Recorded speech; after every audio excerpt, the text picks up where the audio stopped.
Hello, welcome back to my channel. We are here at the Barrie Art Museum, and this is the antique doll display gallery on the second floor of the museum. So I am here, Rachel Hoffman, and we are going to give you a tour. This is very exciting. So I'm going to hop behind the camera and show you as much as I possibly can of this incredible exhibit. We have walked in and already seen a few of these amazing dolls and just have been basically brought to our knees with shock and awe because they are so incredibly rare and some of the most amazing examples I have ever seen. So I want to thank the Barrie Museum for allowing us to film, and we hope you enjoy your peek into this incredible exhibit. Let's get inside. Immediately when you walk in, there is some information on the wall that talks about the different materials that are used to create dolls. Some materials used, such as wood or cloth, have been used for thousands of years, while vinyl and plastic are more recent developments introduced during the 19th and 20th centuries. And as you scroll across the wall, you can see different dolls that are in all different materials. So this one says it is an unknown maker, but she is made out of wood. And then the next doll is a cloth doll by an artist named Emma Adams. And there is a Leo Moss doll that is made out of paper mache. And then we have a Gemot by Emile Louis Gemot, around 1875, that is made out of bisque on the head. And then we have a KPM young man in a Swedish costume. This is a China doll, and this one is around 1840s.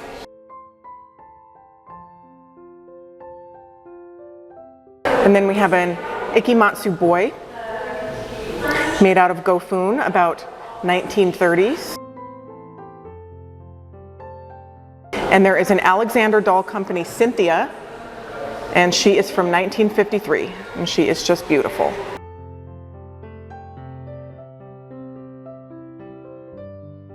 An automaton model. It says that this tea server automaton was commissioned by the museum in 2018. The antique automata in this gallery, while in working condition, are too frail to operate. So this model illustrates the workings of a mechanical figure engineered to pour and serve a cup of tea, like the French tea server in the nearby gallery. So there is a green button that we can push.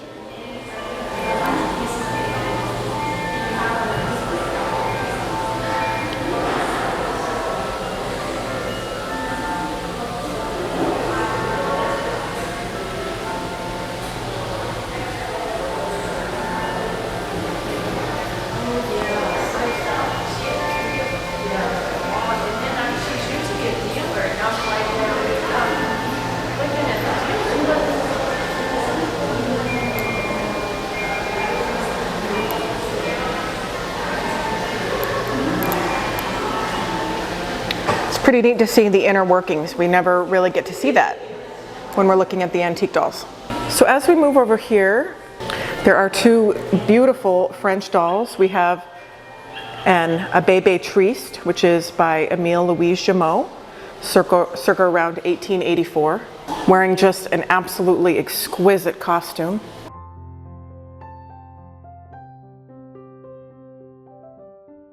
And the other doll in the case is a really neat. It is a Gemot, but she is the Bébé phonograph. So these dolls actually were made to talk, and there are some phonographs there in the forefront that you can see right there. And a lot of these dolls broke. Very few of them are working.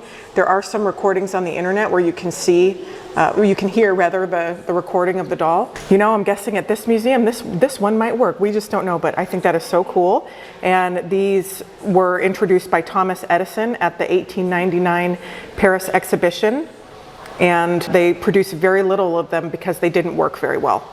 And they sounded really, really crazy. So they were not a hot hit, but really cool to see right now in a museum. And then as we move over into this gallery, there is a video playing that gives a lot of information about dolls and technology.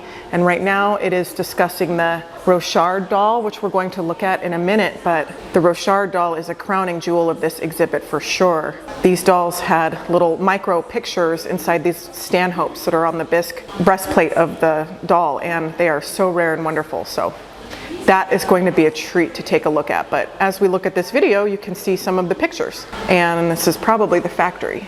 Oh no, these are still pictures. Very cool. And before we move over to the Rochard, which is in the center of the room, and it is also next to a friendship doll, which I am going to show you too. We have two Japanese dolls right here that are from around 1900, and they represent pigmented gofun.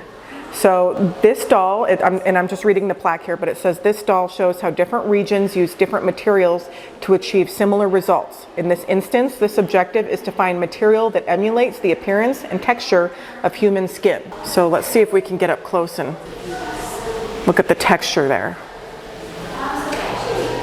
These are such beautiful dolls. I'm really captivated by the modeling of the ears on this one.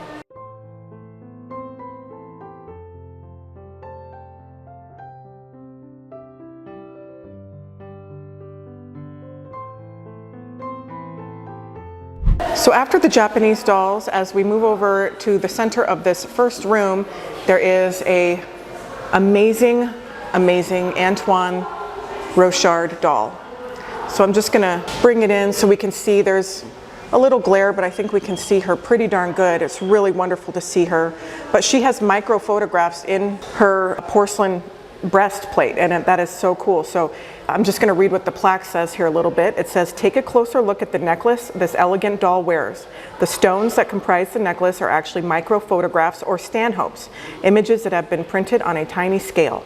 Developed during the 1840s, microphotography was regarded as a novelty until the Franco-Prussian War of 1870 to 1871, when its significance in easily transporting highly sensitive information became apparent. One of the last remaining examples of these tiny images are found today in the microfiche in public libraries. So the designer of this doll, Antoine Edmond Rochard, created and patented it as a novelty way of viewing stanhopes. The godson of a jewelry maker, Rochard combined his interest in photography with a jeweler's attention to detail.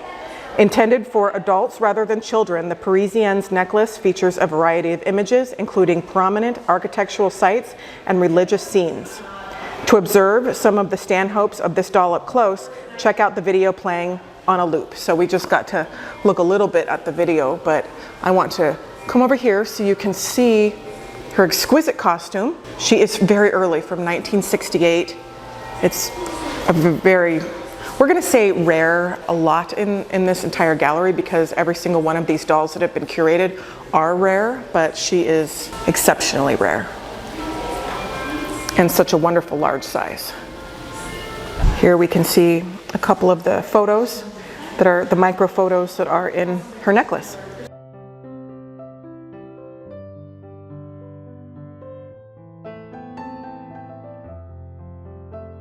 And if you look at her hand right there, she has a diamond ring on.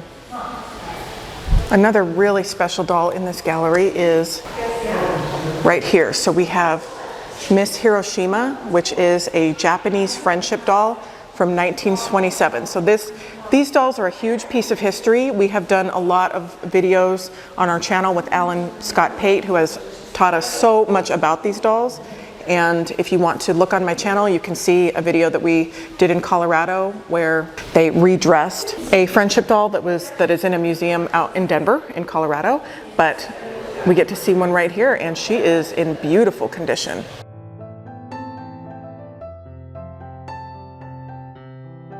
So these dolls were part of a historic doll exchange between the children of America and Japan in 1927.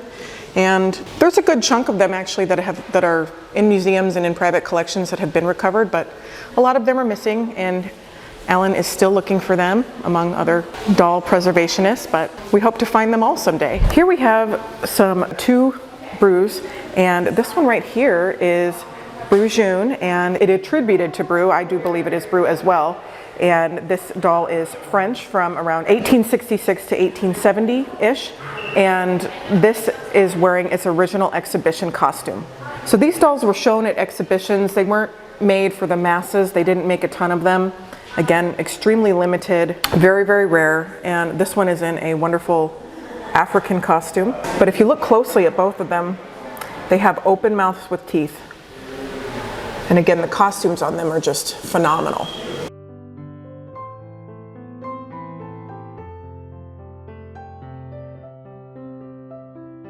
every single exhibit here is wonderful, but this doll right here was costumed by Christian Dior. So this Jumeau came from a collection of Huguette Clark, and she was a regular customer of the French fashion house Christian Dior, and in 1959, Huguette Clark persuaded them to create 2 costumes for her antique Jumeau doll. She wanted him dressed as the title character of The Petite Prince, a children's book that she loved, and here are the costumes. So Dior surprised Miss Clark with an ornate coat to match the pink brocade vest, which delighted her. Yep, that would delight me too. Also shown with a beautiful armchair.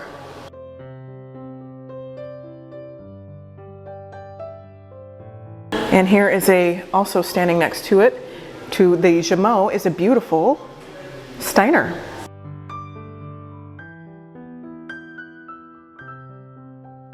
And here are the Dior letters. So this is where we can see the correspondence between Huguette Clark and Christian Dior Company. So how cool is that? And as we go around, I know a decent amount about dolls, but just for full transparency, I'm reading the cards because I want to make sure I get everything right. So trying my best here. So as we move here, we see some wonderful deco style dolls, and there are different makers in here, but we have from antique to modern and artist made. So there are a couple by Doug James, which we have one back there, the beautiful lady in blue. And then we have a Simon & Halbig 1159 flapper. This one says unknown maker, so that's interesting. And then we have another by Simon & Halbig, another by Doug James. And then we have an Armand Marseille 401 flapper and a Simon & Halbig. So these study groups are really special. So this exhibit really does focus on dolls and fashion, and in this case we get to see a wonderful grouping of Bébé Brujunes. So Brujunes are so special and wonderful, especially the black one right here, just really, really, really special. They're from around 1880s, and there are different sizes, but they're all relatively small. They look 16 to 18 inches-ish.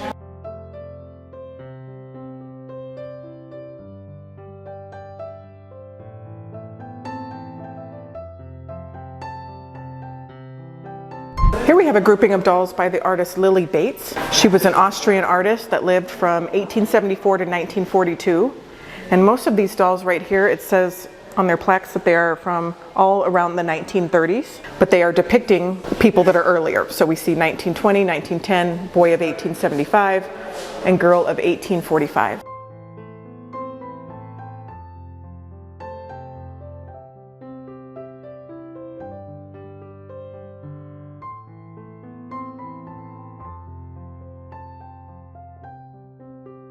And as we move over here, we see 2 French fashions. One says she is an unknown maker. Actually, both of them say unknown maker. And that happens a lot, especially with the French fashions.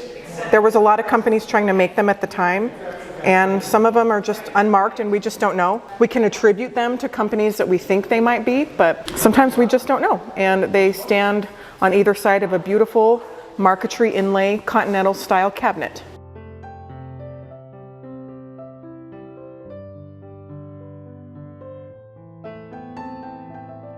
Before we look at the wooden dolls, I want to show these wonderful Jumeaus right here. So these are 2 Jumeaus that are in their original costumes. So just reading from the plaque right here, it says that these bébés were likely intended for display at the 1900 Exhibition Universelle in Paris and retained both of their costumes and tags certifying their appearance.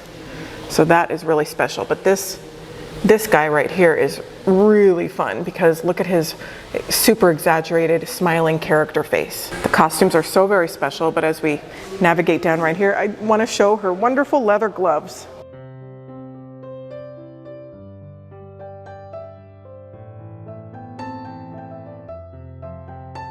So we have a section over here that is really fun. I'm so excited to dive in, and it says Carved Couture 18th Century British Wooden Fashion Dolls. We recently just had a lot of fun learning about those, and this one says Unknown Maker, French 18th Century Wooden Court Doll portraying Marie Antoinette. So it says it's from 1780, and the plaque says this wooden doll knows how to make an impression. From her fine silk gown to her extravagant hand-carved hairstyle, every detail reflects wealth and status. So I love the costume, but what I really love is the hair. I just can't get over that. Look at that. Wow, wowie.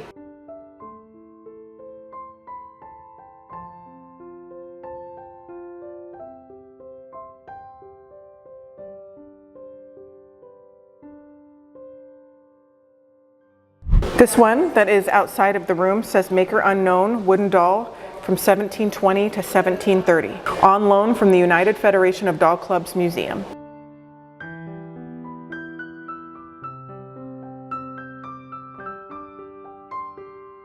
Wonderful wooden dolls. So we're going to start right here with an English doll, and she is doll with leading string on printed gown. And we have learned a lot about these from Carol Cameron, and it says it is on loan from the Colonial Williamsburg Foundation museum purchase. We can learn so much about history just from the costumes on these incredibly early dolls. Right here we have a photographic reproduction, but this is from the collection of Susan Dossiter, an unknown, and it's the artist is unknown, but what a wonderful painting. This one is on loan from the Colonial Williamsburg Foundation, and it says maker unknown, possibly German, doll painted on wood with silk gown and leading strings. There's a lot of information on the walls that is really wonderful, but it says wooden dolls served multiple roles in the 18th century English and colonial American society. For girls, they served as introductions to the social world of adults. By dressing their dolls, girls became familiar with different articles of clothing and how to properly wear them. And then it goes on for more, but here we have right here a picture of an English wooden doll with a wardrobe from around 1790, so that's very early. It says that this doll reflects the influence of French fashion in the 18th century English styles. And then we have an English doll that is also maker unknown from the 18th century. This doll's costume is an unsolved mystery. Her dress appears to be based on a popular mid-18th century English styles, yet she wears a bicorn, a type of hat that did not appear until the 1790s. Here we have maker unknown, English or European, doll and original clothing.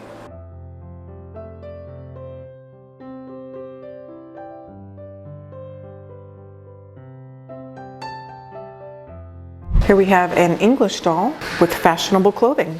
She is from 1770 to 1775. Well, in the world of antique dolls, when we think of some of the most rare and valuable dolls, we do think of the A-Mark dolls.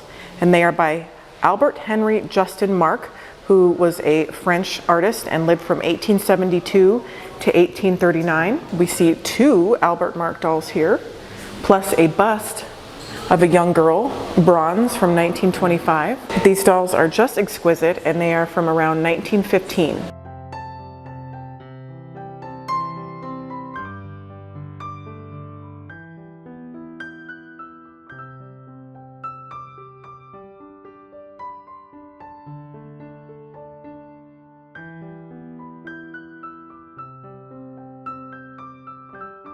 Here is a beautiful flapper doll by Dorothy Heiser. She's named Flossie, and she is the All-American Flapper from 1928. So attention to detail and historical accuracy distinguish Dorothy Heiser's dolls. This doll named Flossie, the All-American Flapper, appeared in the November 1928 issue of the Modern Priscilla, a popular women's magazine that featured recipes, patterns for needlepoint, and other crafts. Really fun to have a provenance.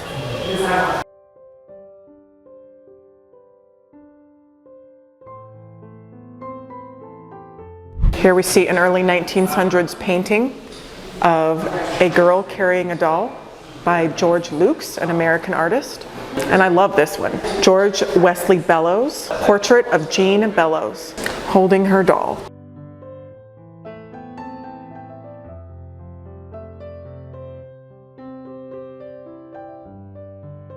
Now this is a stunning example of a redressed doll. So this doll is by Haplot. Let me just go down here so you can see the information here. But they're known as H dolls, and this one is from 1884, and it has a pressed bisque head Sometimes in my career I have confused these with Jamots because they sort of have that look, but nope, they are known as H dolls, and they are usually marked with the H on the back of the head. And this clothing, I mean, it's stunning. This was created for this doll by doll couturier. Her name is Kathleen Cresulio. I want to pronounce that right, but I'm just going to say it right there. But all vintage fabrics and materials, but it's just absolutely wonderful. Truly one of the best ones I've ever seen. Now, the German character art dolls were a big shift in doll making. It was a very revolutionary thing when they started making these really realistic dolls that were based off of children's faces, and we see some beautiful examples here. This is a Kamer and Reinhardt Walter, and he is made with the solid dome head that has the modeled hair, but he also has been made with wigs. But I really love the modeled hair. It looks like large French fries, and he is so beautiful. And then the plaque right here says that this one is possibly a prototype.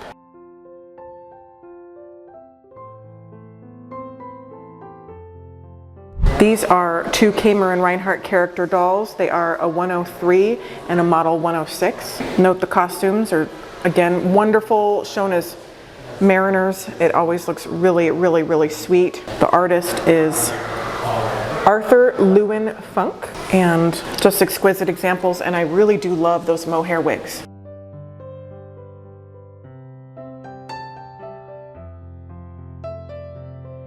Here we have a artist doll by Marianne Kaulitz. You can see the full name right there. And this was a German maker, but look at the character face on this doll.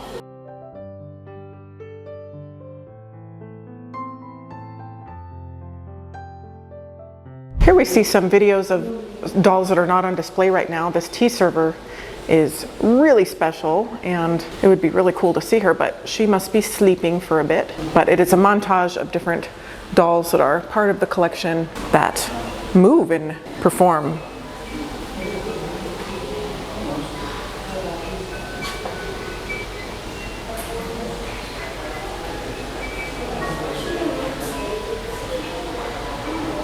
There are a collection of Deweese Cochran dolls, and Deweese Cochran was an American artist, and she lived from 1892 to 1991, but these dolls were mostly made in the 1950s. We have Angela Appleseed from 1952, that's age 5. We have Angela Appleseed, age 11, 1950s. Peter Ponsonte, age 5, and adult Cindy from the 1960s.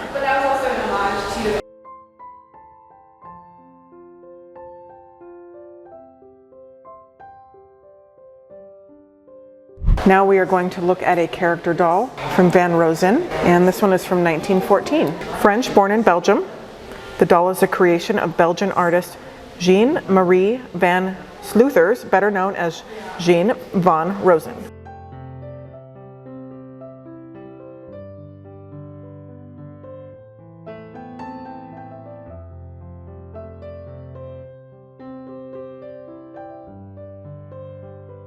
Here we have a very stately gentleman. This is a wax portrait figure of Charles Stratton, aka General Tom Thumb. And this doll is circa 1880s, and it is English, and we do not know the maker.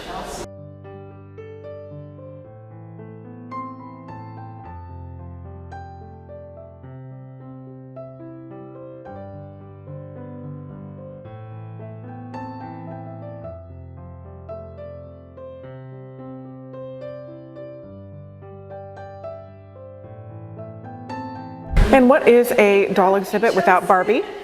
So we have a #1 Barbie in the foreground, and then there are a little bit later Barbies around her, but it says that she is a #1 Barbie with a #2 stand and original box. And then there are other outfits included that you can see, and really, really cool.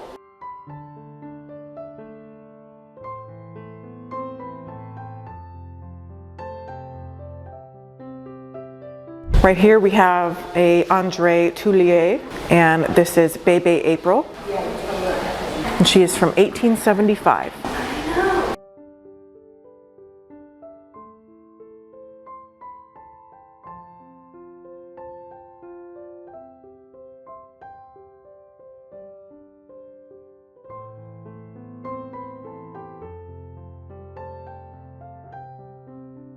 One of the last dolls by the wall. We have a couple more, but this is by Lily Bates. She is the Austrian artist, and we saw some of her dolls in the other room. But this is a portrait doll of Fanny Davenport from the 1930s.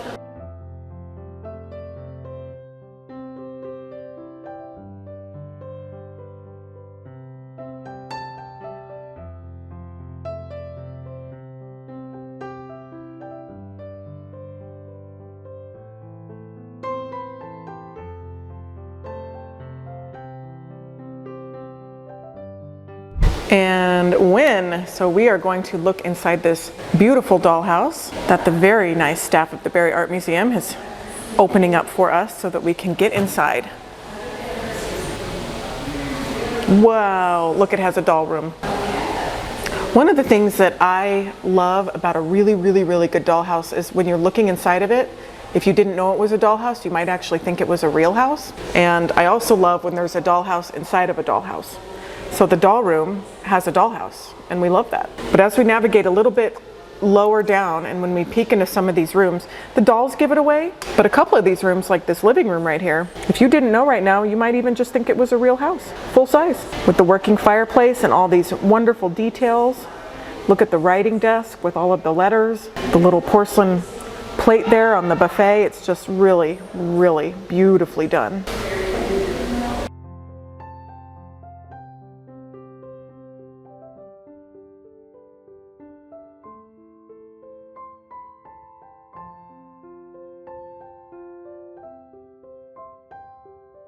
One of the last exhibits is this really rare set of French character dolls. We have a boy and a girl, and they were designed to be based off of like a street children kind of character theme, but they were supposed to look kind of, you know, like waif-like and kind of sickly, and they are super rare, as all the dolls in this gallery. But it is really fun to see them. Well, thank you so much to the Barrie Art Museum and to all of our viewers and everyone that's enjoying all of the wonderful dolls that I was able to just share a little glimpse of in this video. It's been such a treat to share and so much fun. So I hope, again, after the expansion, that we can come back and do more content. And we could have honestly done a focus group and a video on every single vignette, and every single doll could have been a 10-minute video. But to give you this glimpse, it's way better than not being able to give you a glimpse at all. So I'm really excited that we were able to do this, and I hope you enjoyed every minute. So if you enjoyed it, let us know. And thank you again to the Barrie Art Museum out here in Norfolk, Virginia. We'll see you on the next one. Bye.